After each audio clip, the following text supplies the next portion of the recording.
There's a street in Millburn, New Jersey. Quiet, tree-lined, the kind of street where nothing appears to happen. In 2019, a journalist drove down that street with a list of names, addresses, and net worth estimates pulled from public records. She was looking for wealthy people. She wanted to understand what that looked like up close. She knocked on the first door. A man answered, mid-60s, wearing a fleece vest, the kind you get free at a conference. He offered her coffee. She almost apologized and left. She didn't. That man's net worth was $31 million. We have a very specific image of what wealth looks like. The house that announces itself, the car that turns heads, the watch that signals to the room before you said a word. This image is everywhere. It is in advertising, in film, in the architecture of entire neighborhoods built to project a single message. Someone important lives here. The image is compelling, coherent, consistent. And it is almost entirely wrong. Because the richest person on your street almost certainly does not own any of those things. They are not on the street with the new construction and the premium cars. They are on the boring street, in the house that hasn't been renovated since 2004, driving something sensible, wearing nothing with a logo. They are the person you have never once thought to wonder about. This is not a coincidence. This is a system. In the early 1990s, Thomas Stanley and William Danko set out to find American millionaires. They expected to find them where you'd expect, gated communities, upscale zip codes. They didn't. The highest concentrations of millionaires were in ordinary neighborhoods, modest houses, unremarkable streets, people who, in every visible way, looked like everyone else. Stanley and Danko spent years sitting in these people's kitchens, asking uncomfortable questions. What emerged was a portrait the financial industry had no interest in publishing. The typical American millionaire lived in the same house for more than 20 years, drove a used domestic vehicle, owned a watch that cost less than $300 a year. Now, here is the number that breaks the model entirely. A household earning $250,000 a year, a figure most people associate with wealth, has a lower median net worth than a retired civil servant who earned $48,000 a year for 35 years and never touched their savings account. Same country, completely different financial reality. Only one of them looked wealthy. And it gets stranger.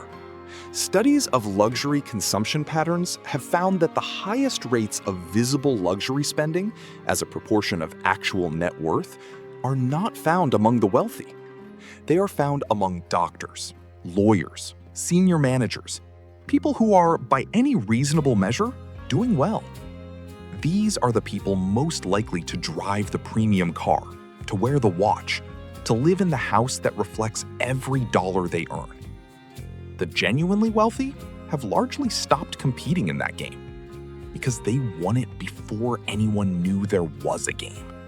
In a study conducted in suburban Detroit, researchers compared two groups of neighbors living on the same streets, same property values, similar household incomes.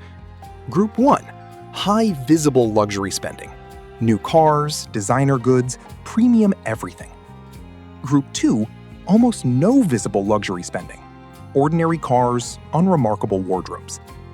When they mapped actual net worth, Group 2 had, on average, 3 times the accumulated wealth of Group 1. 3 times. Same street, same houses, 3 times the money. The only difference was what you could see. Thorstein Veblen called this conspicuous consumption in 1899. His argument was simple. The purpose of a luxury good is not the good. It is the signal. The Rolex does not keep better time. The designer bag does not carry more. They carry a message. I have arrived.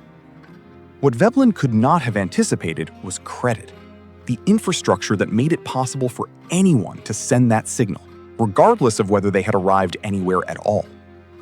When the signal becomes cheap, it stops meaning anything. The people who understand this stop sending it. The people who don't keep paying for it. Here is something almost nobody talks about. The wealthiest families in any given city tend not to live in the most expensive-looking neighborhoods. They live in the most boring ones. This is not an accident. It is a choice. And the logic behind it is colder than most people expect.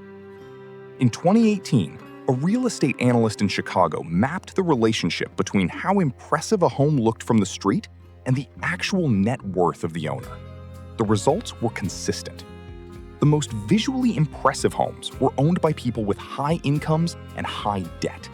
Recent purchases, mortgages at the edge of what could be serviced. The quiet homes, original fixtures, older kitchens, no visible renovation in 15 years, were owned outright, no mortgage, held for decades, by families who had no interest in the street communicating anything about them. The boring street was not a compromise. It was the destination. A family physician in a prosperous suburb can, in almost every visible way, appear wealthier than a family holding 3 generations of accumulated capital. The physician earns high: new house, premium car, visible holidays.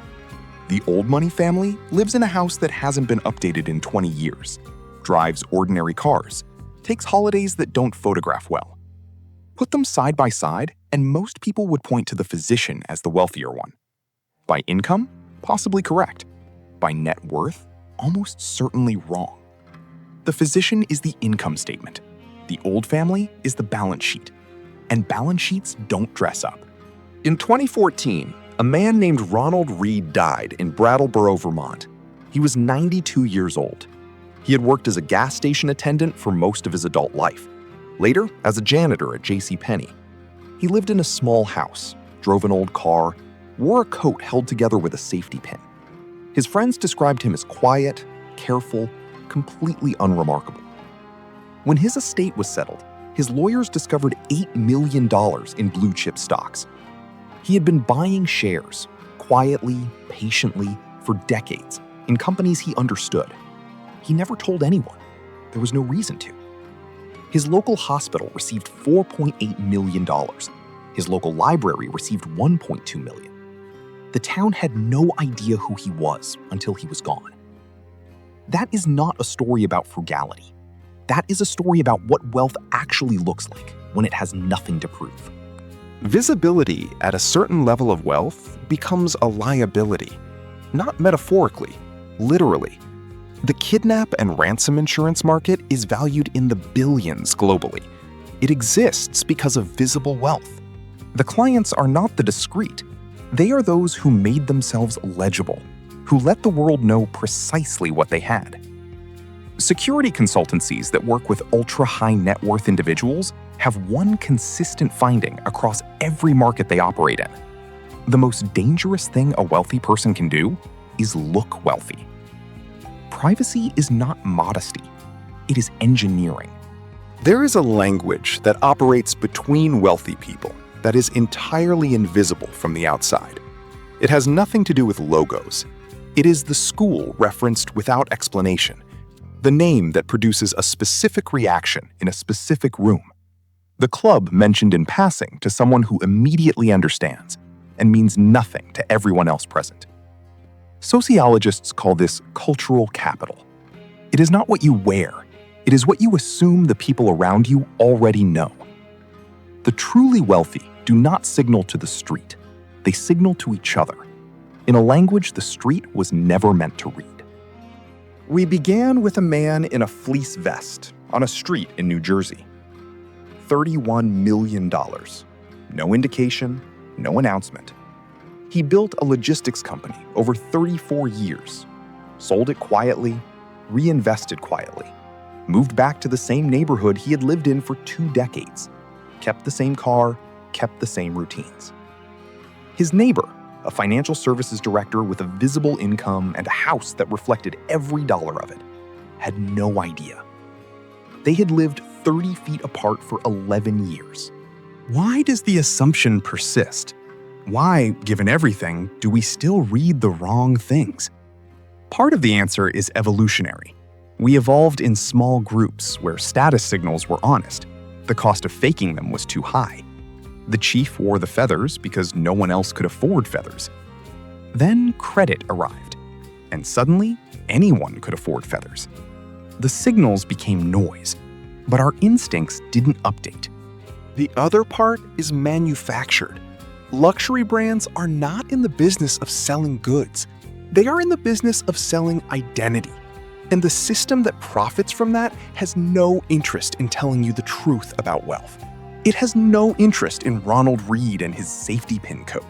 It has no interest in the man in the fleece vest.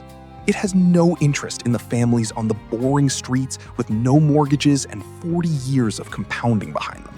These people are invisible to the system, which is exactly what they intended. Every dollar spent signaling is a dollar not compounding. The performance doesn't just cost money, it costs the future that money would have become. We have learned to see income and call it wealth. We have learned to see spending and call it success. We have been looking for our entire lives at exactly the wrong things. The richest person on your street has given you nothing to look at. That was never an accident. That was the whole point. You were looking for the signal. They were busy building the thing the signal was supposed to represent.